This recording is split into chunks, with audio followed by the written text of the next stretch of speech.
Hello students. Today I am going to explain this chapter number 1, A Tale of Two Birds from your book A Pack with the Sun of class 6. So let's begin. So there once lived a bird and her two newborn babies in a forest. So तो एक bird थी और उसके दो छोटे छोटे newborn babies थे. कहाँ? In a forest. They had a nest in a tall shady tree and there the mother took care of her little ones day and night. तो उस बर्ड ने एक नेस्ट बनाया था एक बहुत लंबे से एक शेडी ट्री. शेडी मीन्स छाँव वाली जो ट्रीज होती हैं, वहाँ पे एक नेस्ट बनाया था जिसमें उसके दो छोटे छोटे न्यूबॉर्न बेबीज थे जिसका वो ध्यान दिन रात रख रही थी. One day there was a big storm. There was thunder, lightning and rain and the wind blew down many trees. तो एक दिन क्या हुआ कि बहुत तेज़ आंधी आई, आंधी तूफान हुआ, बिजली कड़क रही थी, बारिश हो रही थी, हवा बहुत तेज़ चल रही थी और बहुत सारे ट्रीज़ जो हैं वो गिर जा रहे थे. तो उसी में that tall tree in which the birds lived also came down. और जिस ट्री में उसने नेस्ट बनाया था वो भी जो ट्री है वो गिर जाती है. A big heavy branch hit the nest and kill the bird. और एक बहुत ही बड़ी सी ब्रांच थी ट्री की, वो जो है वो हिट कर जाती है नेस्ट पर और वो जो बड़ी वाली बर्ड रहती है वो मर जाती है. Fortunately for the baby birds, the strong wind blew them away to the other side of the forest. लेकिन luckily क्या हुआ कि जो बेबी बर्ड्स थे वो बच जाते हैं, लेकिन बहुत ही तेज़ हवा था इसीलिए वो उनके नेस्ट को, उन बर्ड्स को उड़ा ले जाती है. One of them came down near a cave where a gang of robbers lived. The other landed outside a Rishi's ashram, little distance away. तो एक बर्ड जो है वो एक गुफा के पास, एक केव के पास आके गिर जाती है जहाँ पे रॉबर्स रहते थे, जहाँ पे चोर रहते थे. और दूसरी बर्ड जो थी वो एक ऋषि के आश्रम के पास जाके गिर जाती है. Days passed and the baby birds became big birds. तो कुछ दिन बीत जाते हैं, उसके बाद जो छोटे छोटे बर्ड्स रहते हैं अब वो बड़े हो गए हैं. One day the king of the country came to the forest to hunt. एक दिन क्या हुआ कि एक राजा उस कंट्री के वो जंगल आते हैं शिकार करने के लिए. He saw a deer and rode after it. उन्होंने एक हिरन को देखा और उसके पीछे जा रहे थे. It ran deep into the forest, followed by the king. तो वो राजा जो हैं उस हिरन के पीछे पीछे जाने लगते हैं. Soon the king lost his way and didn't know where he was. तो राजा जो है वो अपना रास्ता जो है वो भूल जाते हैं जंगल में और उनको नहीं पता रहता है कि वो कहाँ पर हैं. He rode on for a long time till he came the other side of the forest. तो वो हॉर्स पे राइड कर रहे थे, तो वो तब तक बहुत देर तक राइड करते हैं और वो फॉरेस्ट के नेक्स्ट पार्ट में चले आते हैं, नेक्स्ट साइड चले आते हैं. Very tired by now he got off his horse and sat down under the tree that stood near a cave. और वो बहुत ज़्यादा थक जाते हैं, वो अपने घोड़े से उतरते हैं और एक ट्री के नीचे जाके, जो कि गुफा के पास थी, वहाँ पे जाके बैठते हैं. Suddenly he heard a voice cry out, Quick, hurry up. There's someone under the tree. Come and take his jewels and his horse.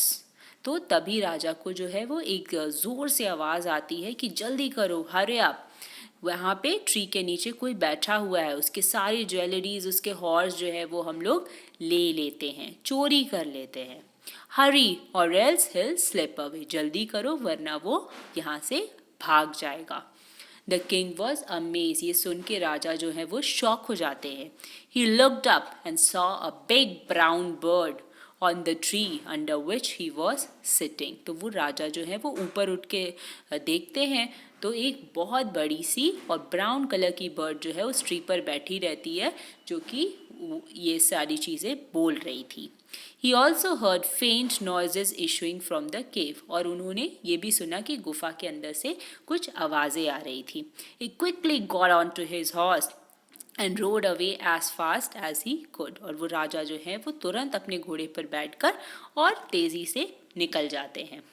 Soon he came to a clearing which looked like an ashram. तब फिर राजा जो है वो एक आश्रम के पास आते हैं. It was ऋषि's आश्रम, एक ऋषि का आश्रम था वो. The king tied his horse to a tree and sat down in its shade. और आश्रम के पास एक ट्री था, वहाँ पे राजा अपने घोड़े को बांधते हैं और उसके छाँव में जाके बैठ जाते हैं. Suddenly he heard a gentle voice announce, "Welcome to the ashram, sir. Please go inside and rest. The rishi will be back soon. There's some cold water in the pot. Please make yourself comfortable." तभी राजा को आवाज़ आती है कि आपका स्वागत है इस आश्रम में और आप प्लीज़ अंदर जाइए और आराम कीजिए. ऋषि जो हैं वो बहुत जल्दी वापस आ जाएंगे और आश्रम के अंदर ठंडा पानी भी है घड़े पे, आप उसको भी लीजिए और अपने आप को कंफर्टेबल फील करिए. The king looked up and saw a big brown bird in the tree. He was amazed. और राजा फिर से ऊपर सर उठा के देखता है उस ट्री पे कौन बैठा है, तो एक बड़ी सी ब्राउन बर्ड, बिल्कुल वैसी ही जैसे कि उस गुफा के पास थी. तो वो शॉक हो जाते हैं ये देखकर. This one looks like the other bird outside the cave, he said to himself loudly. तो राजा जो है वो अपने आप को ही थोड़ी ज़ोर से कहते हैं कि ये तो वैसी ही बर्ड है, बिल्कुल वैसी दिखती है जैसे उन्होंने गुफा के पास देखा था. "You're right, sir," answered the bird. "He is my brother, but he has made friends with robbers. He now talks as they do. He doesn't talk to me anymore." Just then the rishi entered the ashram. तो वो कहता है कि हाँ sir, आप सही बोल रहे हैं, राजा आप सही बोल रहे हैं, और वो मेरा भाई है और उसने दोस्ती किससे कर ली है? रॉबर से कर ली है, चोरों से कर ली है, और वो अब बिल्कुल उनकी तरह ही बात करता है, वो मुझसे नहीं बात करता है. और तभी क्या होता है, ऋषि जो है वो आश्रम के अंदर आ जाते हैं. "Welcome, sir," he said to the king. "Please come inside and make yourself at home. You look tired. Rest for a while, then you can share my food." तो ऋषि जो है वो राजा को कहते हैं कि स्वागत है आपका और आप अंदर आ जाइए, आप अपना ही घर इसको समझिए. आप बहुत ज़्यादा थक गए हैं, थोड़ी देर आराम करिए और आप फिर खाना पीना लीजिए. The king told the rishi the story of the two birds and how each had behaved so differently, though they looked so alike. तो राजा जो है वो ऋषि को बताते हैं कि कैसे उन्होंने दो बर्ड्स को देखा जो कि बहुत ही डिफरेंटली बिहेव कर रहे थे, लेकिन वो बिल्कुल एक ही तरह के दिखते हैं. The forest is full of surprises, he said. For इस जंगल में बहुत सारे सरप्राइजेस देखने को मिले उन्हें.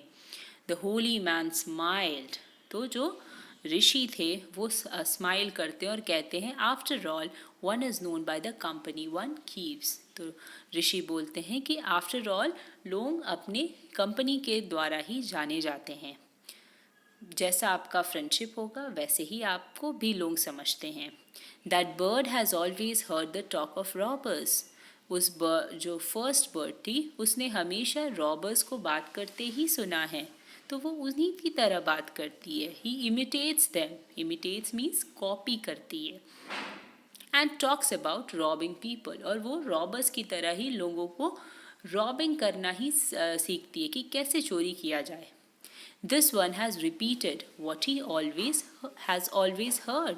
और ये जो बर्ड है, जो सेकंड बर्ड है, उसने हमेशा वही रिपीट किया है जो उसने सुना है.